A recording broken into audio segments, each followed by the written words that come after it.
ನಾನು ಸಿದ್ದರಾಮಯ್ಯ ಸಾಹೇಬರು ಸೋನಿಯಾ ಗಾಂಧಿಯವರ ಮುಖಂಡತ್ವದಲ್ಲಿ ನನ್ನ ಹತ್ರ ಏನು ಚರ್ಚೆ ಮಾಡಿದ್ರು, ಖರ್ಗೆ ಸಾಹೇಬರ ಮುಖಂಡತ್ವದಲ್ಲಿ ಏನು ನಾವೆಲ್ಲ ಮಾತುಕತೆ ಮಾಡಿದ್ದೋ ಅದಕ್ಕೆ ಒಪ್ಪಂದವನ್ನು ಮಾಡಿಕೊಂಡು ಇವತ್ತು ಹಸ್ತಾಂತರವನ್ನು ನನಗೆ ಈ ಜವಾಬ್ದಾರಿಯನ್ನು ಕೊಟ್ಟಿದ್ದಾರೆ. ಜಾತಿ ಗಣತಿ ವರದಿಯನ್ನ ಬಿಡುಗಡೆ ಮಾಡಬಾರದು ಅಂತೇಳಿ ಹೈಕೋರ್ಟ್ ಮೊರೆ ಹೋಗಿದ್ದಾರೆ, ಸ್ಟೇ ತಂದಿದ್ದಾರೆ. 2013ರಿಂದ 2018ರವರೆಗೆ ಸಿದ್ದರಾಮಯ್ಯನವರು ಮುಖ್ಯಮಂತ್ರಿ ಆಗಿದ್ರು. 2016ರಲ್ಲಿ ಸಾಮಾಜಿಕ ಶೈಕ್ಷಣಿಕ ಆರ್ಥಿಕ ಸಮೀಕ್ಷೆ ಅರ್ಥಾತ್ ಜಾತಿ ಗಣತಿ ಮಾಡಿಸಿದ್ರು. 2017ರಲ್ಲಿ ಪರಿಪೂರ್ಣವಾಗಿ ಜಾತಿ ಗಣತಿ ಪೂರ್ಣಗೊಂಡಿತ್ತು. ಅವತ್ತು ಕಾಂತರಾಜ್ ಅವ್ರನ್ನ ಕರೆಸಿ, ಆಂಜನೇಯ ಅವ್ರನ್ನ ಕರೆಸಿ ಅದನ್ನು ಅಕ್ಸೆಪ್ಟ್ ಮಾಡ್ಕೊಂಡು ಅವತ್ತು ಬಿಡುಗಡೆ ಮಾಡಬೇಕಾಗಿತ್ತು. ಸಿದ್ದರಾಮಯ್ಯನವರು ಅವತ್ತು ಮಾಡಲಿಲ್ಲ. 2 ವರ್ಷಗಳ ಕಾಲ ಅದನ್ನ ಹಾಗೆ ಇಟ್ಕೊಂಡ್ರು. ಚುನಾವಣೆ ಟೈಮ್ನಲ್ಲೂ ಮಾಡಲಿಲ್ಲ. ಸಮ್ಮಿಶ್ರ ಸರ್ಕಾರ ಬಂದಾಗೂ ಮಾಡಲಿಲ್ಲ.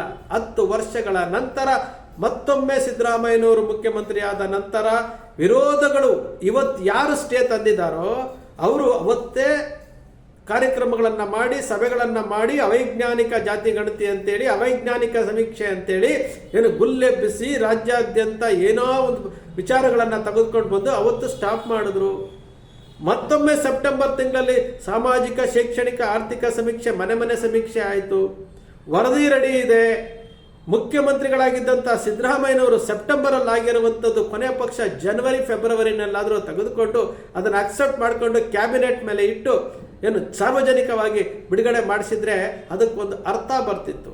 ಇವತ್ತು ಕೊನೆಯ ದಿವಸ ಇವರು ಅಕ್ಸೆಪ್ಟ್ ಮಾಡ್ಕೊಳ್ತಾರೆ, ಕೋರ್ಟಿಗೆ ಹೋಗ್ತಾರೆ, ಕೋರ್ಟಿಗೆ ಹೋಗಿ ಇದನ್ನು ಸ್ಟೇ ತರ್ತಾರೆ ಅಂತಂದರೆ ಹಾಗಾದರೆ ಸಿದ್ದರಾಮಯ್ಯನವರು ಈ ಬಾರಿಯೂ ಫೇಲ್ ಆದ್ರಲ್ಲ.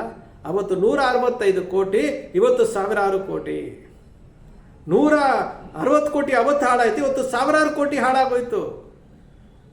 ಒಂದು ಚೂರು ಎಚ್ಚರಿಕೆಯಿಂದ ಮಾಡಬೇಕಾಗಿದ್ದಂತಹ ಕೆಲಸ. ಅಂದರೆ ಈ ಶೋಷಿತ ವರ್ಗಗಳ ಸಂಖ್ಯೆ ಜನರಿಗೆ ಗೊತ್ತಾಗಬಾರ್ದು. ಈ ಶೋಷಿತ ವರ್ಗಗಳ ಸಂಖ್ಯೆ ಗೊತ್ತಾಗಬಾರ್ದು. ಗೊತ್ತಾಗ್ಬಿಟ್ರೆ ನಮ್ಮ ಅಸ್ತಿತ್ವ ಎಲ್ಲಿ ಹೋಗ್ಬಿಡುತ್ತೋ ಅನ್ನೋ ವಿಚಾರ. ಎಲ್ಲಿಯವರೆಗೂ ರೀ ಈ ಶೋಷಿತ ವರ್ಗಗಳು ಎಲ್ಲಿಯವರೆಗೂ ತಲೆ ಬಗ್ಗಿಸ್ಕೊಂಡು ಗೂನಾಗಿದ್ಕೊಂಡು ಜೀವನ ಮಾಡ್ತೀರಿ? ನೋಡಿ ಎಷ್ಟು ಚೆನ್ನಾಗಿ ಪಿತೂರಿ ಮಾಡ್ತಾ ಇದ್ದಾರೆ, ಎಷ್ಟು ಚೆನ್ನಾಗಿ ಪಿತೂರಿ ಮಾಡ್ತಾ ಇದ್ದಾರೆ. ಒಬ್ಬ ಕುರುಬ ಸಮುದಾಯದ ಒಬ್ಬ ವ್ಯಕ್ತಿ ಮುಖ್ಯಮಂತ್ರಿ ಆಗಿದ್ದನ್ನು ಸಹಿಸ್ಕೊಳಕ್ಕಾಗಲಿಲ್ಲ. ಒಬ್ಬ ಹಿಂದುಳಿದ ವರ್ಗದ ಒಬ್ಬ ವ್ಯಕ್ತಿ ದನಿ ಎತ್ತಿದ್ದನ್ನು ಸಹಿಸ್ಕೊಳಕ್ಕಾಗಲಿಲ್ಲ. ಇವರು ಮಾಡಬೇಕಾಗಿದ್ದಂತಹ ಕೆಲಸ, ಸಿದ್ದರಾಮಯ್ಯನವರು ಮುಖ್ಯಮಂತ್ರಿ ಆಗಿದ್ದಂತ ಮಾಡಬೇಕಾಗಿದ್ದ ಕೆಲಸ ಈ ವಿಚಾರ. ಯಾಕೆಂದ್ರೆ ಸಿದ್ದರಾಮಯ್ಯನವರಿಗೆ ಮೊದಲೇ ಗೊತ್ತಿತ್ತು 2.5 ವರ್ಷಗಳ ನಂತರ ಅಧಿಕಾರವನ್ನು ಬಿಟ್ಟುಕೊಡ್ಬೇಕು ಅನ್ನೋ ವಿಚಾರ ಸಿದ್ದರಾಮಯ್ಯನವರಿಗೆ ಮೊದಲೇ ಗೊತ್ತಿತ್ತು. DK ಶಿವಕುಮಾರ್ ಅವರು ನೇರವಾಗಿ ರಾಮನಗರದಲ್ಲಿ ಹೇಳಿರುವಂಥದ್ದು 2.5 ವರ್ಷ ಒಪ್ಪಂದ ಆಗಿತ್ತು, 6 ತಿಂಗಳು ಅವರು ಮುಂದುವರಿಸಿದ್ದಾರೆ ಅನ್ನೋ ವಿಚಾರವನ್ನು ಹೇಳಿರುವಂಥದ್ದು. 2.5 ವರ್ಷಗಳ ಕಾಲ ಮುಖ್ಯಮಂತ್ರಿ ಆಗಿರ್ತೇನೆ, ನಾನು ರಾಜೀನಾಮೆ ಕೊಡ್ತೀನಿ ಅಂತೇಳಿ ಸಿದ್ದರಾಮಯ್ಯನವರಿಗೆ ಗೊತ್ತಿದ್ರೂ ಸಹ ಈ ಸಾಮಾಜಿಕ ಶೈಕ್ಷಣಿಕ ಆರ್ಥಿಕ ಜಾತಿ ಗಣತಿ ವರದಿಯನ್ನು ಬಿಡುಗಡೆ ಮಾಡಿಸಬಹುದಾಗಿತ್ತಲ್ಲ. ಸೆಪ್ಟೆಂಬರಲ್ಲಿ ಆಗಿರುವಂಥದ್ದು, ಡಿಜಿಟಲೀಕರಣ ಆಗಿರುವಂಥದ್ದು ಜನವರಿ ಫೆಬ್ರವರಿಗಾದರೂ ಮಾಡಬೇಕಾಗಿತ್ತಲ್ಲ, ಮಾಡಲಿಲ್ಲ. ಇವತ್ತು ನಷ್ಟ ಯಾರಿಗೆ? ನಷ್ಟ ಈ ಶೋಷಿತ ವರ್ಗಗಳಿಗೆ, ಈ ಅಹಿಂದ ವರ್ಗಗಳಿಗೆ ಮತ್ತೊಮ್ಮೆ ಮೋಸ ಆಗಿರುವುದು. ನಾವು ಮಾತಾಡೋದಿಲ್ರಿ, ನಮಗದಕ್ಕೆ ಸಂಬಂಧವೇ ಇಲ್ಲ ಅನ್ನೋ ರೀತಿ ನಡ್ಕೊಳ್ತೀರಿ. 80% ಜನಸಂಖ್ಯೆ ಇದ್ದೀರಿ ಕರ್ನಾಟಕದಲ್ಲಿ 80% ಅಹಿಂದ ವರ್ಗಗಳಿದ್ದಾವೆ. ಆದರೂ ಸಹ ಈ ವರ್ಗಗಳಿಗೆ ನಾವು ಯಾಕೆ ಜೀವನ ಮಾಡ್ತಾ ಇದ್ವಿ ಈ ಭೂಮಿ ಮೇಲೆ, ಕರ್ನಾಟಕದಲ್ಲಿ ನಾವು ಯಾತಕ್ಕೋಸ್ಕರ ಜೀವನ ಮಾಡ್ತಾ ಇದ್ದೀವಿ ಅನ್ನೋದು ಗೊತ್ತಿಲ್ಲ ಅವರಿಗೆ. ನಾವು ಕರ್ನಾಟಕದಲ್ಲಿ ಏನಕ್ಕೆ ಜೀವನ ಮಾಡ್ತಾ ಇದ್ದೀವಿ ಅನ್ನೋದೇ ಗೊತ್ತಿಲ್ಲ. ಇಂತಹ ಜನರನ್ನು ಇಟ್ಕೊಂಡು ಯಾವ ರೀತಿ ಸಂಘಟನೆ ಮಾಡಲಿಕ್ಕಾಗುತ್ತೆ? ಮುನ್ನಡೆಸಬೇಕಾದಂತಹ ಸಿದ್ದರಾಮಯ್ಯನವರು ಇಲ್ಲಿ ಮೈ ಮಾಡ್ತಿರೋದ್ರಿಂದ ಈ ವರದಿ ಮತ್ತೊಮ್ಮೆ ಹೈಕೋರ್ಟ್ ಮೆಟ್ಲೇರ್ಕಂತು ವಿರೋಧ ಮಾಡಿದ್ರು. ಅವರಿಗೆ ಗೊತ್ತಿದೆ ನಮ್ಮ ಜನಸಂಖ್ಯೆ ಇಷ್ಟೇ ಇರೋದು, ನಮ್ಮ ಜನಸಂಖ್ಯೆ ಸಾರ್ವಜನಿಕವಾಗಿ ಔಟ್ ಆದರೆ, ಸಾರ್ವಜನಿಕವಾಗಿ ಹೊರಗಡೆ ಬಂದರೆ ನಮಗೆ ಅಸ್ತಿತ್ವ ಇರೋದಿಲ್ಲ ಅನ್ನೋ ವಿಚಾರ ಭಯ ಇದೆ. ಆದರೆ ಶೋಷಿತ ವರ್ಗಗಳಿಗೆ ಗೊತ್ತಿದೆ, ಎಷ್ಟೇ ಔಟ್ ಆದರೂ, ಎಷ್ಟೇ ಹೊರಗಡೆ ಬಂದರು, ಎಷ್ಟೇ ಸಂಖ್ಯೆಗಳು ಹೊರಗಡೆ ಬಂದರೂ ನಾವು ಪ್ರಶ್ನೆ ಮಾಡುವಂಥ ಸ್ಥಿತಿಲಿಲ್ಲ ಅಂತ ಇವ್ರಿಗೂ ಗೊತ್ತಿದೆ. ಆದರೂ ಸಹ ಅವರಿಗೆ ಭಯ ಇರೋದ್ರಿಂದ ಕೋರ್ಟ್ಗೆ ಹೋಗಿರುವಂಥದ್ದು. ಇದು ಈ ಶೋಷಿತ ವರ್ಗಗಳು, ಈ ಅಹಿಂದ ವರ್ಗಗಳಲ್ಲಿರುವಂತಹ ವೀಕ್ನೆಸ್.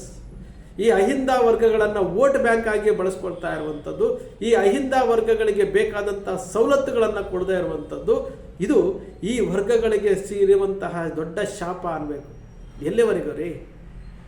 80%, 80% ಇರುವಂತಹ ಸಮುದಾಯ ಕರ್ನಾಟಕದಲ್ಲಿ, 80% ಇರುವಂತಹ ಸಮುದಾಯ ಈಗೇನೋ ಸೋರಿಕೆ ಮಾಡಿದ್ದಾರೆ ಅಂತ ಹೇಳ್ತಾ ಇದ್ದಾರಲ್ಲ, ಆ ಸೋರಿಕೆಯ ವರದಿನಲ್ಲಿ ನೀವು ತೆಗೆದುಕೊಂಡು ನೋಡಿ, ಈ ಅಹಿಂದ ವರ್ಗಗಳು ಇರುವುದು 80%.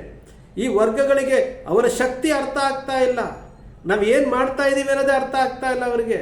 ಕೋರ್ಟ್ಗೆ ಹೋಗಿರೋ ವಿಚಾರ ಯಾರಿಗೂ ಗೊತ್ತೇ ಇಲ್ಲ. ಸಿದ್ದರಾಮಯ್ಯನವರಿದ್ದಾಗ ಅವಾಗ ಅಂಗೀಕರಿಸಿ ಅಂತ ಪ್ರತಿಭಟನೆ ಮಾಡಿ ಮನವಿಗಳನ್ನು ಕೊಟ್ಟಿದ್ದ ಬಿಟ್ಟರೆ ಬೇರೆ ಏನಾದರೂ ಮಾಡಿದವ ಇವು? ಖಂಡಿತ ಮಾಡಿಲ್ಲ. ಇದೇ ವಿಚಾರವನ್ನು ಇಟ್ಕೊಂಡು ಇವರು ಈ ರೀತಿಯಾದಂತಹ ಆಟಗಳನ್ನು ಆಡ್ತಾ ಇರುವಂಥದ್ದು. ಸ್ನೇಹಿತರೆ, ಇದು ನಮ್ಮ ಹಕ್ಕು, ನಾವು ಭಿಕ್ಷೆ ಬೇಡ್ತಾ ಇಲ್ಲ. ಆದರೆ ಒಂದು ಬೇಜಾರಿನ ಸಂಗತಿ, ಕೈಯಲ್ಲಿದ್ದಂಥದ್ದು ಅವಕಾಶವನ್ನು, 8 ವರ್ಷಗಳ ಕಾಲ ಇದ್ದಂತಹ ಅವಕಾಶವನ್ನು ಬಳಸ್ಕೊಂಡು ಕೊನೆಯ ಪಕ್ಷ ಈ ವರ್ಗಗಳಿಗೆ ನ್ಯಾಯ ಕೊಡಿಸ್ಬೇಕಾಗಿತ್ತು. ಸಿದ್ದರಾಮಯ್ಯನವರು ಕೊಡಿಸ್ಲಿಲ್ಲ. ತಮ್ಮ ಸಮುದಾಯಕ್ಕೆ ನ್ಯಾಯ ಕೊಡಿಸ್ಲಿಲ್ಲ. 8 ವರ್ಷಗಳ ಕಾಲ ಸಿದ್ದರಾಮಯ್ಯನವರು ಮುಖ್ಯಮಂತ್ರಿ ಆಗಿದ್ರು. ಕುರುಬ ಸಮುದಾಯದ ಬೇಡಿಕೆಗಳನ್ನು ಈಡೇರಿಸಿಲ್ಲ. ಕುರುಬ ಸಮುದಾಯದ ಕನಿಷ್ಠ ಬೇಡಿಕೆಗಳು, ಸಣ್ಣ ಬೇಡಿಕೆಗಳನ್ನೇ ಈಡೇರಿಸಿಲ್ಲ. ಇದು ಸಮುದಾಯಕ್ಕೂ ಸಹ ಬಹಳ ಬೇಸರವಾದಂತಹ ಸಂಗತಿ. ಇನ್ನು ಈ ಸಮುದಾಯವನ್ನು ಮುನ್ನಡೆಸುವಂತಹ, ಈ ಅಹಿಂದ ವರ್ಗವನ್ನು ಮುನ್ನಡೆಸುವಂಥವ್ರು ಯಾರು ಅಂದರೆ ಥಟ್ಟಂತ ನಮಗೆ ಕಾಣುವಂಥದ್ದು, ಇವತ್ತು ಏನಾದರೂ ನೆಕ್ಸ್ಟು ಈ ರಾಜ್ಯದ ಮುಖ್ಯಮಂತ್ರಿ ಆಗ್ಬೋದಾ ಅಂತಂದರೆ, ನಾವು ಸತೀಶ್ ಜಾರಕಿಹೊಳಿ ಅವರು ಹೇಳ್ತಾ ಇದ್ದಾರೆ 2028ಕ್ಕೆ ನಾನು ಮುಖ್ಯಮಂತ್ರಿ ಕಾರ್ಡನ್ನು ಪ್ಲೇ ಮಾಡ್ತೀನಿ ಅಂತ. ಆದರೆ ಪ್ರಿಯಾಂಕ ಖರ್ಗೆ ಅವರು ಹೋಗ್ತಾ ಇರುವಂಥ ಸ್ಪೀಡ್ ನೋಡಿದ್ರೆ ನಮ್ಗನ್ಸೋದು ಪ್ರಿಯಾಂಕ ಖರ್ಗೆ ಅವರು ನೆಕ್ಸ್ಟ್ ಸಿದ್ದರಾಮಯ್ಯನವರ ಸ್ಥಾನವನ್ನು ತುಂಬುತ್ತಾರೆ. ನೇರ ದಿಟ್ಟ ನಿರಂತರವಾದಂತಹ ಮಾತುಗಳಿಂದ ಪ್ರಿಯಾಂಕ ಖರ್ಗೆ ಅವರು ಇವತ್ತೇನು ಹೋರಾಟ ಮಾಡ್ತಾ ಇದ್ದಾರೆ, ಯಾರ ವಿರುದ್ಧ? ಈ ಶೋಷಿತ ವರ್ಗಗಳಿಗೆ ಆಗ್ತಾ ಇರುವಂತಹ ಅನ್ಯಾಯದ ವಿರುದ್ಧ ಹೋರಾಟ ಮಾಡ್ತಾ ಇದ್ದಾರೆ. ಇವರು ಅವರ ತಂದೆ ಮಲ್ಲಿಕಾರ್ಜುನ ಖರ್ಗೆ ಅವರು ಮುಖ್ಯಮಂತ್ರಿ ಆಗಲಿಲ್ಲ, ಆದರೆ ಪ್ರಿಯಾಂಕ ಖರ್ಗೆ ಅವರಿಗೆ ಆ ಅವಕಾಶ ಸಿಗಬಹುದು. ಯಾಕಂದರೆ ಈ ಶೋಷಿತ ವರ್ಗಗಳು ಇಂತಹ ಒಬ್ಬ ನಾಯಕನನ್ನು ಮುಖ್ಯಮಂತ್ರಿಯನ್ನಾಗಿಸುವಂತಹ ಪ್ರಯತ್ನ ಮಾಡಬೇಕು. ಯಾಕಂದರೆ ಇಂಥವ್ರು ಮುಖ್ಯಮಂತ್ರಿ ಆಗಬೇಕು. ದಲಿತರಿಗೆ ಮುಖ್ಯಮಂತ್ರಿ ಮಾಡಿಲ್ಲ, ದಲಿತರಿಗೆ ಮುಖ್ಯಮಂತ್ರಿ ಮಾಡಿಲ್ಲ ಅನ್ನೋದಲ್ಲ. ಜಿ ಪರಮೇಶ್ವರ್ ಅವರು ಗೃಹ ಸಚಿವರಾಗಿದ್ದರು. ಆದರೆ ಇವತ್ತಿನ ಗೃಹ ಸಚಿವರಾಗಿ ಪ್ರಿಯಾಂಕ ಖರ್ಗೆ ಅವರು ಏನು ಕಾರ್ಯವೈಖರಿ ಮಾಡ್ತಾ ಇದ್ದಾರೆ, ಅವರ ನೇರ ದಿಟ್ಟ ನಿರಂತರ ಏನಿದೆಯಲ್ಲ, ಅವರ ಮಾತುಗಳಲ್ಲಿ ಸತ್ಯ ಇರುವಂಥದ್ದು. ಈ ಶೋಷಿತ ವರ್ಗಗಳು, ಈ ಅಹಿಂದ ವರ್ಗಗಳು, 80% ಇರುವಂಥ ಅಹಿಂದ ವರ್ಗಗಳು ಒಗ್ಗೂಡಿದ್ರೆ ಮುಂದಿನ ಚುನಾವಣೆಗಳಲ್ಲಿ ಇವರನ್ನು ಬೆಂಬಲಿಸಿದ್ರೆ ಖಂಡಿತವಾಗ್ಲೂ ಇಂಥವರು ಮುಖ್ಯಮಂತ್ರಿ ಆದರೆ ಈ ಶೋಷಿತ ವರ್ಗಗಳಿಗೆ ನ್ಯಾಯ ಸಿಗುತ್ತೆ. ಪ್ರಿಯಾಂಕ ಖರ್ಗೆ ಅಂತವರು ಮುಖ್ಯಮಂತ್ರಿ ಆದರೆ ಮಾತ್ರ, ಪ್ರಿಯಾಂಕ ಖರ್ಗೆ ಅವರೇ ಮುಖ್ಯಮಂತ್ರಿ ಆದರೆ ಮಾತ್ರ ಖಂಡಿತವಾಗ್ಲೂ ಈ ಶೋಷಿತ ವರ್ಗಗಳಿಗೆ ನ್ಯಾಯ ಸಿಗುತ್ತೆ. ಆ ಧ್ವನಿ ಆಗ್ತಾರೆ. ಕೈಗೆ ಬಂದಂತಹ ಅವಕಾಶವನ್ನು ಸಿದ್ದರಾಮಯ್ಯನವರು ಕಳ್ಕೊಂಡ್ಬಿಟ್ರು. ತನ್ನಲ್ಲಿದ್ದಂತಹ ಅವಕಾಶವನ್ನು ಬಳಸ್ಕೊಂಡು ಈ ವರ್ಗಗಳಿಗೆ ನ್ಯಾಯ ಕೊಡಿಸ್ಬೇಕಾಗಿತ್ತು, ಅದನ್ನು ಕಳ್ಕೊಂಡ್ರು. 8 ವರ್ಷಗಳ ಕಾಲ ಮುಖ್ಯಮಂತ್ರಿ ಆಗಿದ್ದಂಥವರು 2 ಬಾರಿ ಈ ಜಾತಿ ಗಣತಿ ವರದಿಯನ್ನು ಮೂಲೆ ಗುಂಪು ಆಗುವಂಥ ರೀತಿಯಲ್ಲಿ ಏನು ಮೇಲ್ವರ್ಗದವರು ಅಂತ ಹೇಳ್ತಾರಲ್ಲ, ಅವರು ಮತ್ತೊಮ್ಮೆ ಅವರ ಆಟಗಳನ್ನು ತೋರಿಸೇ ಬಿಟ್ರು. ಈ ವಿಚಾರ ಎಲ್ಲ ಒಂದು ಕಡೆ ಸಣ್ಣ ಬಾಕ್ಸಲ್ಲಿ ಪ್ರಿಂಟ್ ಆಯ್ತೆ ಹೊರತು ಯಾರಿಗೂ ಇದರ ಬಗ್ಗೆ ಗೊತ್ತಾಗಲೇ ಇಲ್ಲ. ಇವತ್ತು ಈ ಶೋಷಿತ ವರ್ಗಗಳನ್ನು ಮುನ್ನಡೆಸಬೇಕಾದಂಥವರು, ಈ ಶೋಷಿತವನ್ನು ಮುನ್ನಡೆಸಬೇಕಾದಂಥ ಇಡೀ ಕರ್ನಾಟಕದಲ್ಲಿ ನೀವು ನೋಡ್ಕೊತ ಬಂದರೆ ಒಬ್ಬರೂ ಕಾಣೋದಿಲ್ಲ. ಇವತ್ತು ನಮಗೆ ಆಪ್ಷನ್ ಇರುವಂಥದ್ದು ಏನಪ್ಪ ಅಂತಂದರೆ ಪ್ರಿಯಾಂಕ ಖರ್ಗೆ ಅಂತವರು. ಸ್ನೇಹಿತರೆ, ನಾವ್ಯಾವತ್ತೂ ಸೃಷ್ಟಿ ಮಾಡಲ್ಲ, ಕಲ್ಪನೆ ಮಾಡೋದಿಲ್ಲ, ವಾಸ್ತವದ ವಿಚಾರವನ್ನು ವಿಶ್ಲೇಷಣೆ ಮಾಡ್ತೀವಿ. ನಮ್ಮ ವಿಶ್ಲೇಷಣೆ ನಿಮಗೆ ಇಷ್ಟ ಆಯಿತು ಅಂದರೆ, ಸಬ್ಸ್ಕ್ರೈಬ್ ಆಗಲಿಲ್ಲ ಅಂದರೆ ಸಬ್ಸ್ಕ್ರೈಬ್ ಮಾಡ್ಕೊಳ್ಳಿ, ಪಕ್ಕದಲ್ಲಿ ಕಾಣುವಂಥ ಬೆಲ್ ಐಕಾನ್ ಪ್ರೆಸ್ ಮಾಡಿ, ಶೇರ್ ಮಾಡಿ, ಪ್ರೋತ್ಸಾಹ ನೀಡಿ.